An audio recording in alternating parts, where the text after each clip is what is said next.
देवासुर संग्राम हमारे और आपके अंदर निरंतर चलता रहता है, कभी विचार नहीं।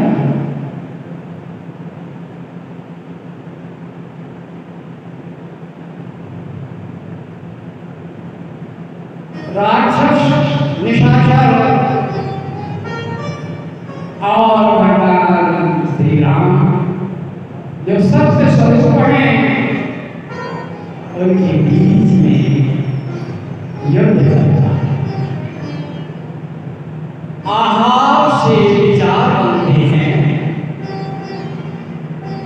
और विचार का क्रियान्वयन ही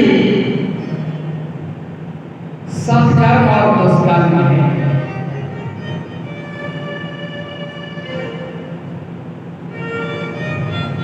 आहार से विचार और विचार से क्रियाशीलता। देखें, आज देवशयनी एकादशी चातुर्मास का प्रारंभ यहीं से बात को आज प्रारंभ कर रहे हैं। आषाढ़ शुक्ल एकादशी से कार्तिक शुक्ल एकादशी, ये चातुर्मास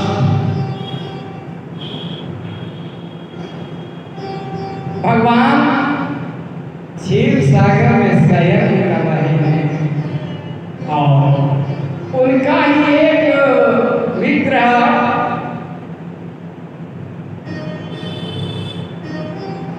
पाताल में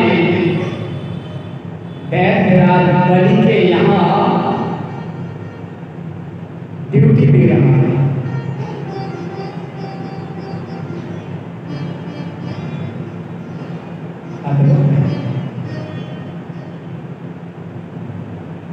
और चातुर्मास का व्रत बड़ा ही सहज है, सरल है।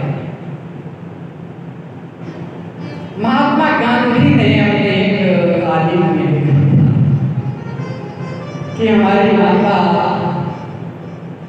चातुर्मास का व्रत रखती थी और उनका नियम ये था कि जब वे सूर्य नारायण के दर्शन कर लेती थी तब भोजन करती थी। और इस चातुर्मास में लगातार 15 दिन तक सूर्य नारायण के दर्शन नहीं होते, झल लगा रहता है। तो महात्मा गांधी ने अपने बचपन की बात लिखी, आप लोगों पढ़ी होगी कि कह देते थे कि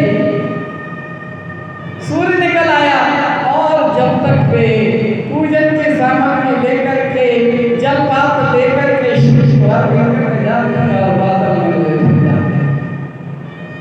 लेकिन ये वही नियम सहज है क्या कि श्रावण मास में, ये वैज्ञानिक है, साग का परित्याग किया जाता है।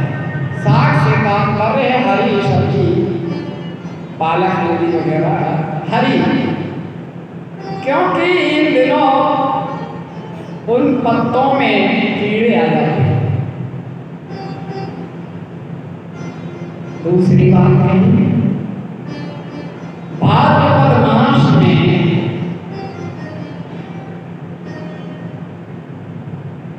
दूध का, आश्विन में दही का और कार्तिक में विरल अर्थात दाल का परित्याग करना, ये सहज व्रत है, कोई भी रह सकता है। कर्म की बात स्वयं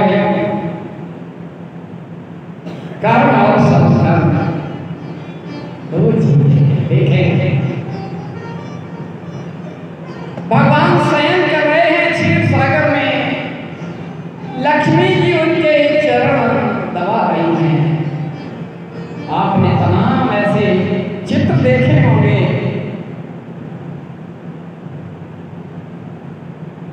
लक्ष्मी जी ने निवेदन किया, प्रभु आप सृष्टि के कर्ता दाता हैं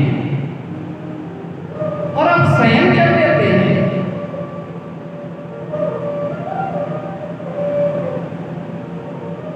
आप शयन कर देते हैं। प्रभु मुस्कुराए, नारायण ने हंसते हुए कहा कि लोगों को भ्रम होता है कि मैं शयन करता, मैं अंतर्मुखी होकर के उस माहेश्वर तेज का चिंतन करता हूं जिसके द्वारा ये सारी सृष्टि का सृजन होता है, पालन होता है, संग्राम होता है। प्रभु आपसे भी बड़ा कोई और माहेश्वर एक है? लक्ष्मी जी का ये प्रश्न, हाँ, श्रीमद् भगवद गीता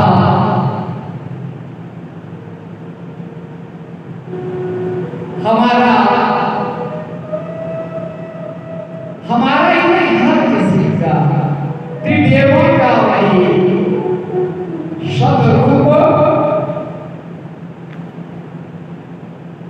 वांगमय रूप है, जिसका चिंतन मैं करता हूँ मंत्र भी होकर के साक्षात ब्रह्मा जी इसका ध्यान करते हैं और वह भोलेनाथ समाधिस्थ हो जाते हैं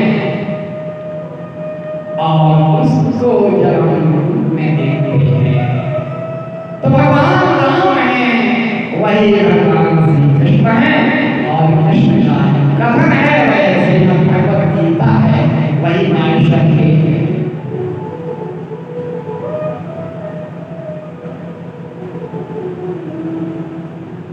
बड़ा अद्भुत।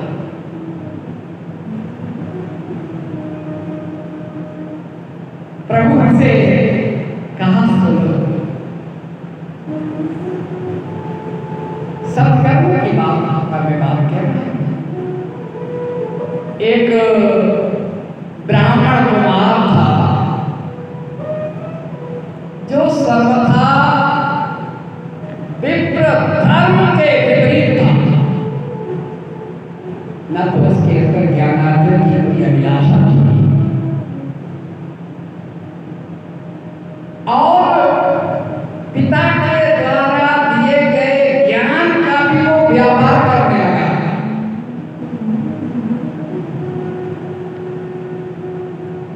व्यभिचारी हो गया, मदिरा पान करना, जुआ खेलना, वैश्याचार करना, ये सब उस ब्राह्मण कुमार के अंदर आ गए।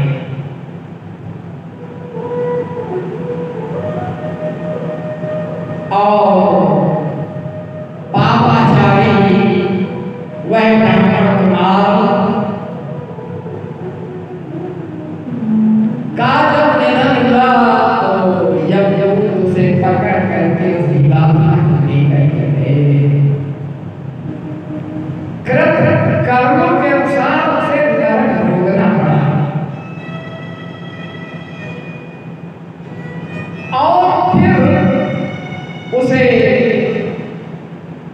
गोवंश में उत्पन्न होना पड़ा, बछड़ा हुआ और फिर बैल हुआ, जिसका स्वामी उस पर सवार होकर के जा रहा था। बैल वही ब्राह्मण जो पापाचारी था, वह नरक भोगने के बाद गोवंश में पैदा हुआ और बैल बनकर अपने स्वामी को पीठ पर लाद करके चल रहा था। एकाएक क्या हुआ, पैर फिसल गया किसी भी तरह से और वो गिर पड़ा, भीड़ लग गई। कैसा दृश्य है, करुणा जागृत हो गई। सबने कहा कि मेरे जोगी पुण्य हैं, पाप और पुण्य का हस्तांतरण हो जाता है। आपके किए हुए पुण्य किसी दूसरे के काम आ जाएंगे और उसके पाप आप पर आ जाएंगे। ऐसा भी होता है, ऐसा विज्ञान है, अद्भुत विज्ञान है। शरीर के अंगों का प्रत्यारोपण तो होता है, जैसे हमने कहा था दक्ष का सिर, अज का सिर लग गया, भगवान गणेश को हाथी का सिर लगा, वो तो संभव है। लेकिन पाप और पुण्य हस्तांतरित होते हैं। मेरे जो भी पुण्य हो इस बैल को लगने इसका उद्धार हो जाएगा। उस युद्ध में एक वैश्य गणिका जो स्वयं अपने देह का व्यापार करने वाली पापाचारिणी, वो कहती है कि मेरे लिए कोई पुण्य हो, मैं लग जाऊं, इसका उद्धार हो जाए। आज यमलोक में नहीं बल्कि वैकुंठ में गया है मरने के बाद। जब उसके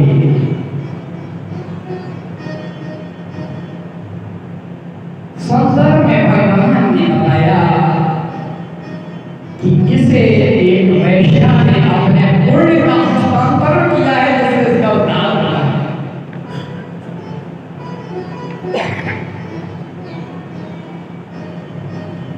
अब तीसरा जन्म हुआ एक ब्राह्मण वंश में।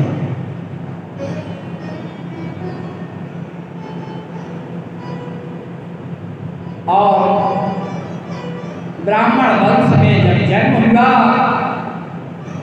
सदाचारी ब्राह्मण, सन्मार्गी ब्राह्मण,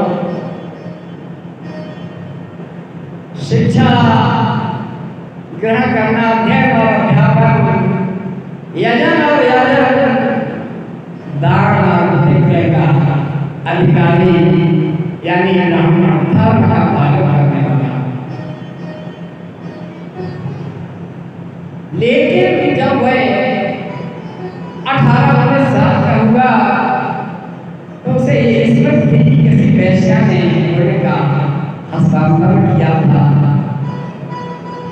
उसने उस जगह पर जाकर के जहाँ बैल गिरा था, बड़े ध्यान से सुने, जहाँ बैल गिरा था वहां जाकर के पूछा कि आज से 20 साल पहले एक घटना हुई थी।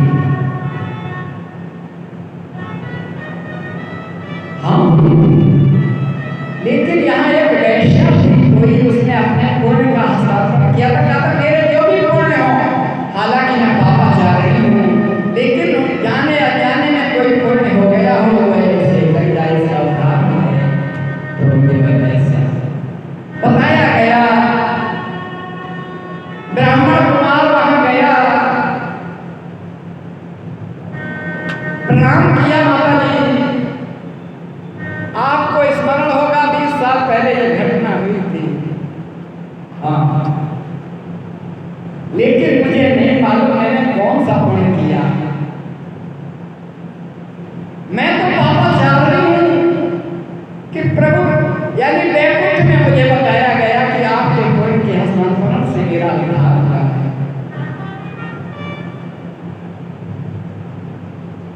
वह बोली मुझे नहीं पता मैंने कौन सा पुण्य किया, लेकिन इस पिंजरे में ये शुभ है, ये कुछ गाता है। जब गाता है तो मेरे कानों तक पहुंचता है, मैं उसका श्रवण करती रही, शायद कोई पुण्य आए हो। उस सुख से पूछा है सुखदेव आप क्या गाते हैं? बोले मैं एक आश्रम में वृक्ष पर रहता था जहां श्रीमद् भगवद गीता का पाठ होता था,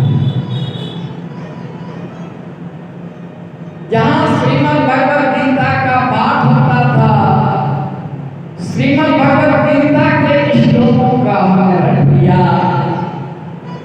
और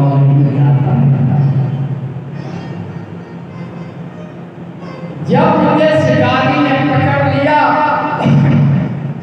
और आज से लगभग 25-30 साल पहले इन्हें बेच दिया, और इन्हें जब बेच दिया पिंजरे में बैठकर मैं बस वही श्रीमद् भगवद गीता के श्लोक गाता हूँ।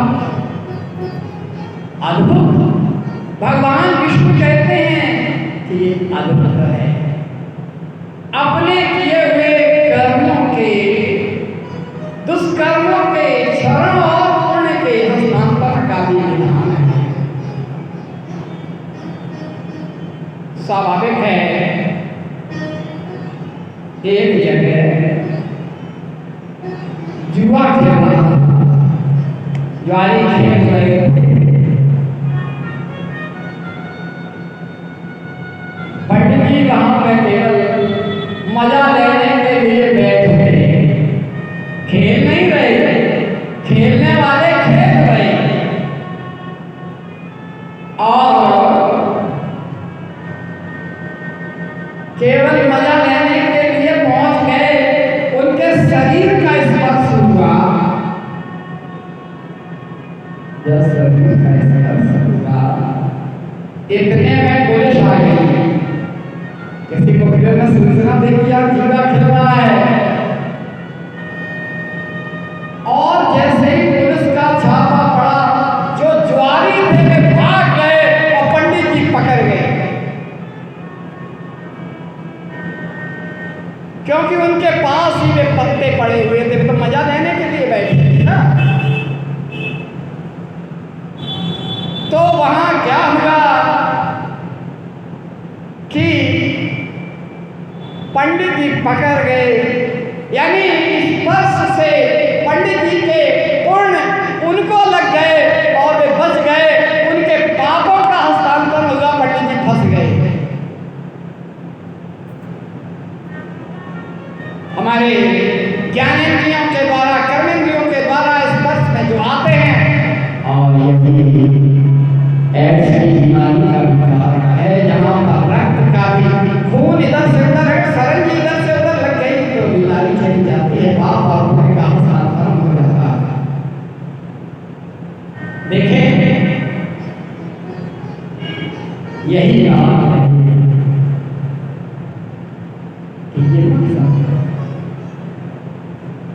हमारे यहाँ भगवान कहते हैं कि कार्य मेरा प्रिय है। श्रीमद् भगवद गीता में कहते हैं कि मैं मार्गशीर्ष माँ शेष मार्गशीर्ष हूँ, लेकिन कार्य प्रिय है। मार्ग प्रिय है माँ में, संगम में सारे तीर्थ आ जाते हैं और माधव तो मैं स्वयं हूँ। जहाँ छह अवतार हुए ऐसे कालखंड में भी पाप और पुण्य के हस्तांतरण के कई उपाख्यान पुराणों में हैं।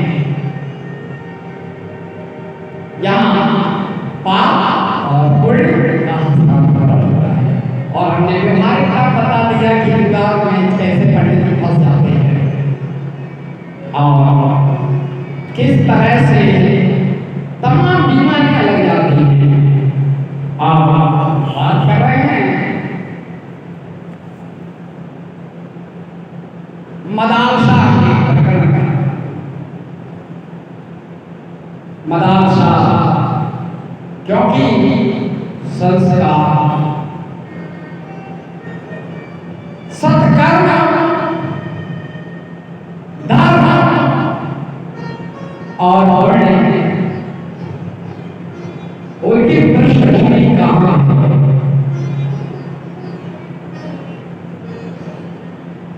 कई व्याख्यान आई थी। पापा जाती था और वो संयोग से माघ मास में कल्पवास जहाँ हो रहा था वहाँ रुकना पड़ा। कथा भागवत सुनी, उद्धार हो गया, पाप होने का सृजन हुआ, पाप नष्ट हो गए। आज मदालसा का है,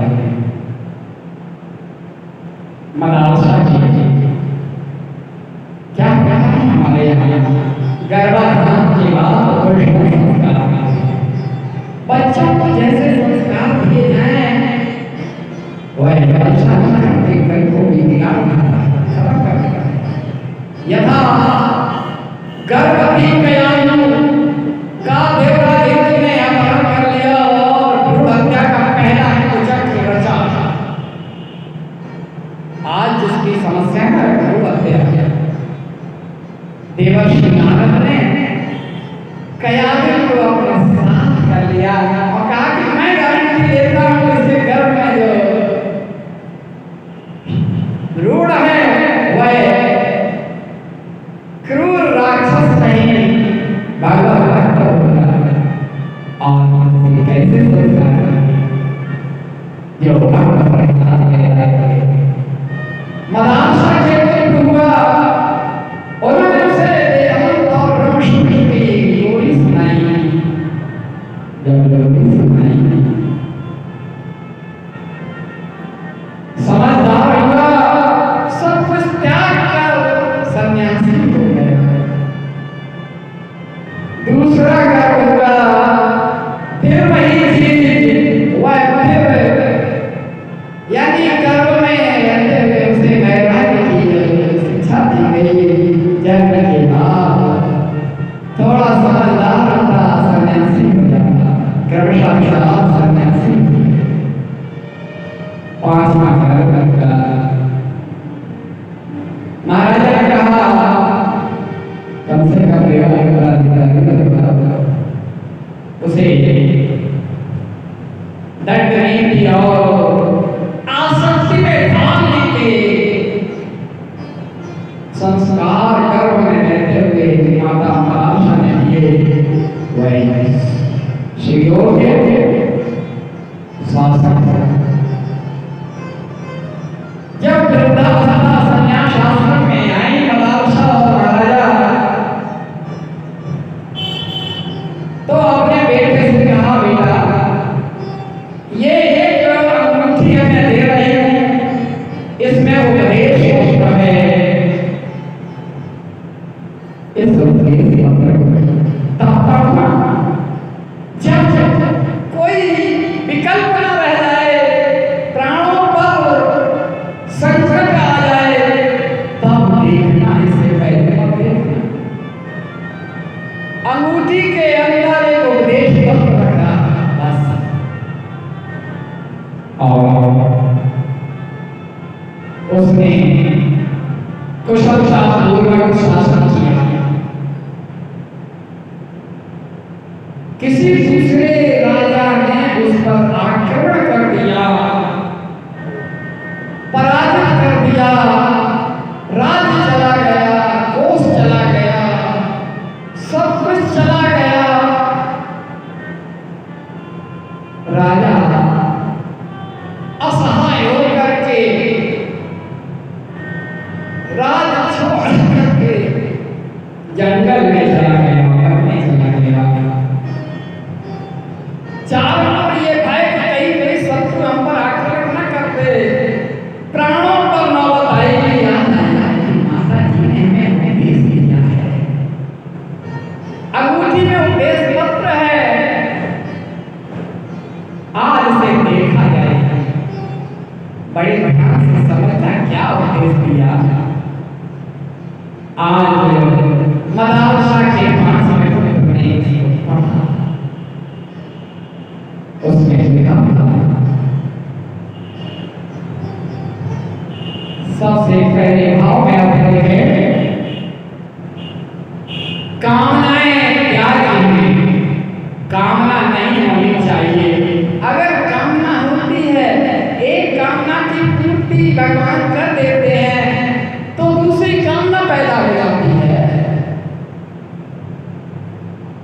उसकी पूर्ति होती है तो और ज्यादा कामना होती है। और इसको कहते हैं कृष्णा। कहा कि कामनाएं नहीं होनी चाहिए, त्याग हैं। और कामना नहीं छोड़ सकते तो मोक्ष की कामना हो, जीवन और जन्म और मृत्यु का जो झंझट है से छुटकारा मिल जाए, मोक्ष की कामना, मोक्ष की कामना, मोक्ष पहले कामना हो तो मोक्ष की हो, ये उपदेश इसने लिखा। दूसरा उपदेश क्या था? संग त्याज्य है। संग संग का अर्थ होता है आसक्ति। आसक्ति आसक्ति त्याज्य है, क्योंकि श्रीमद् भगवद गीता में केवल दो ही बातें कही गई हैं। संगम त्यक्त्वा धनंजय, आसक्ति को छोड़ो, संग को छोड़ो, आसक्ति को छोड़ो। यहाँ पर भी मदरसा ने उपदेश दिया कि आसक्ति त्याज्य है, और अगर संग नहीं छोड़ सकते, आसक्ति नहीं छोड़ सकते तो आसक्ति को केवल सत में आसक्ति हो, सत्संग हो। सत्संग से तात्पर्य संतों का संग नहीं, बल्कि मन, वाणी और कर्म से सत में आसक्त हो जाना। जब सत में आसक्त होंगे, हमारे भाव सात्विक होंगे, हमारा सक्षम होगा, तो मेरे द्वारा किए हुए कर्म सत्कर्म होंगे। जो आचरण है, जो शासन है, इसकी बात कही पहला सत्कर्म। जैसे इसने पढ़ा, उसके अंदर जो भय था दूर हो गया, और वह भी अपने भाई के पास आ गया। कर्म की बात महाराज दशरथ जब संग अलग में राम के वियोग में, तब उन्हें याद आता है कि अपने किए हुए कर्म का क्या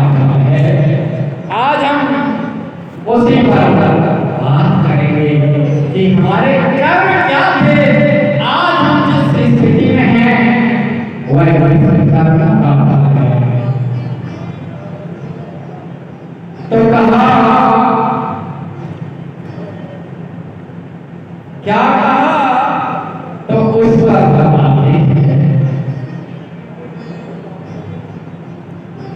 कौशल्या उनके पास हैं और जब उनके पास हैं तो निसंदेह उन्हें इसी बात है कि आज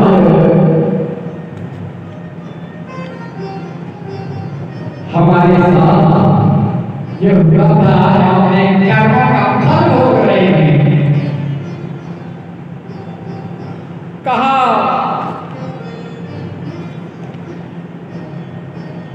कौशल्य कौशल्य देखो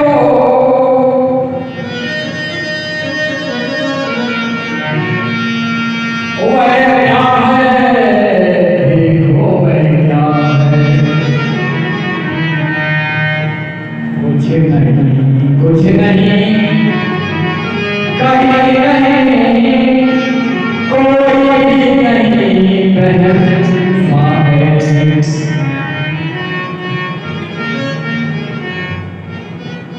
फिर कहा तुम जानते हो ना धनुर्वेद कैसे है, मेरे साथ ही कैसे घटना हो गई थी। आज मेरे साथ होते हुए मैं अकेला क्या कहा कि एक बार आ गया धरती में मैंने सरयू के तट पर बाण चला दिया और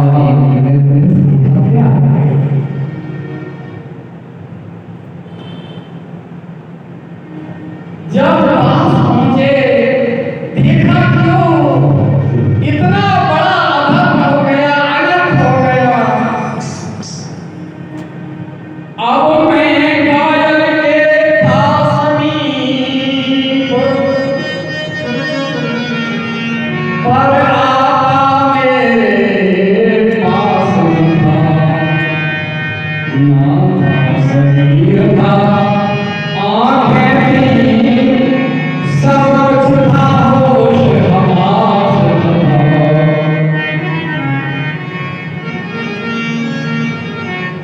जब ये बात कही कौशल्या से, कौशल्या कहते हैं प्रभु कहा परिचय दिया कि मेरा बाण प्यारा है, मैंने धोखे में सही मैंने हत्या की है। तो कहा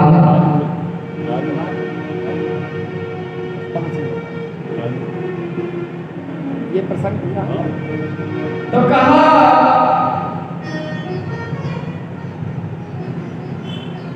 अवधेश श्रवण में नाम मेरा मैं लगता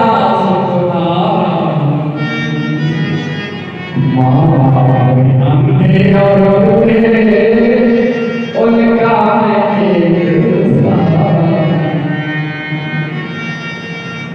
इस लोटे में भर कर पानी जाकर के उन्हें पिला देना, हो दिए मन में अनंत दया प्यासों की प्यास बुझा देना। जब ये लोटा लेकर के गए काबा में जो अपने कंधे पर माता पिता थे और तीर्थ यात्रा करा रहे थे, पर लोग चले गए हैं।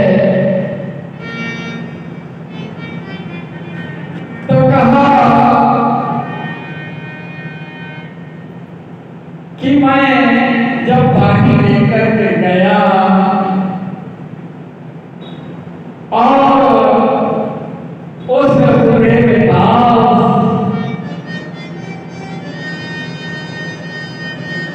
तो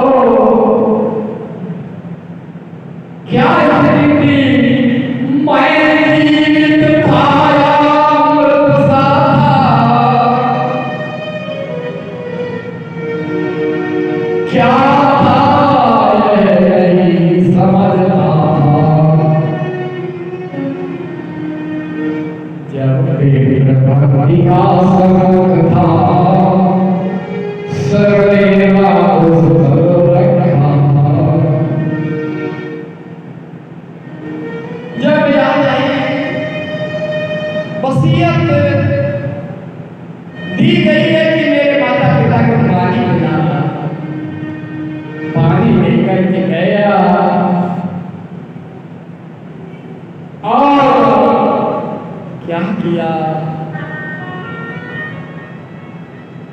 जल आया है,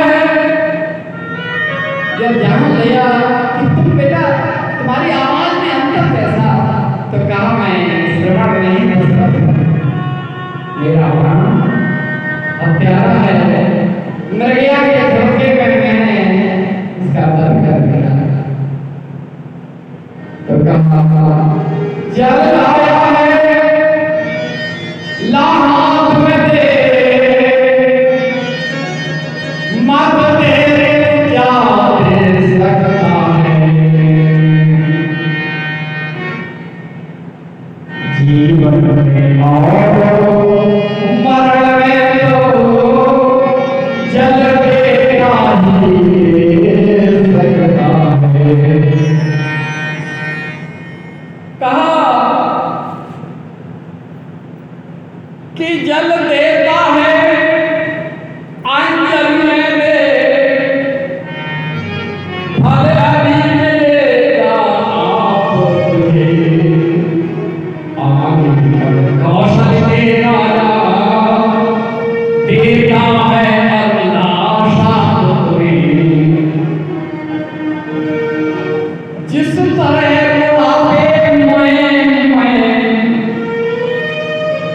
जिस तरह बुढ़ापे में मरता यह अंधा पुत्र चिंतवती, योगी वियोग में मर जाए तुम चौथे पल में, पहला था चौथे पल में पुत्र के वियोग में ध्यान होगा। और ये कहकर के उसने प्राण छोड़ दिए, और दो हत्याएं महाराजा दशरथ कहते कौशल्य ने, और दूसरी हत्या मेरे हाथ से। इतने में अंधी भी बोली, क्या प्राण के नाथ चले, जब नाथ चले तो प्राण चले, संबंध प्राण के साथ चले। सीधे सीधे अम्मा अकेली रह गई, अंधी माँ कहती हाँ श्रवण है अंधकार, किसको तेरे अंधी मैया गोदी सुहाग सब सुना है, सुना संसार हुआ भैया। कहा कि जो हृदय फाड़ कर उठती है वह आकर ठंडी होती है, मुर्दे की पास खड़ी होकर यह प्राण मुक्ति कहती है। पति का सब कर्महीन पड़ा, ध्यान से देखते हैं कि पति का सब कर्महीन पड़ा, हो नरक यही हाल तेरा, तेरी मिट्टी पड़ी रहे जब आए अंत काल तेरा। कौशल्य में जो स्मरण आ रहा है यथार्थ है, अंधी का भी साथ और अंधे का भी साथ, पुत्र के वियोग में अंत हो रहा है, मेरी लाश पड़ रही, दो पुत्र बनिहार में हैं, दो बदमाश में हैं, तो राम राम कह राम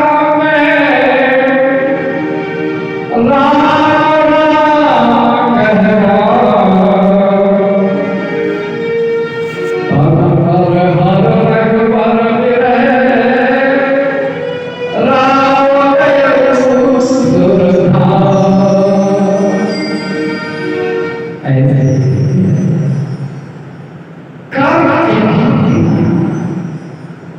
कैसे सत्कार करें हमारे दशरथ। जब हम बात करें, हमने सबसे पहले भी कहा था कि कैकेयी बड़ी वीरांगना छत्राणी थी, जिसको भगवान की बात थी ना, देवासुर संग्राम में जब महाराज दशरथ कर रहे थे तो यही रही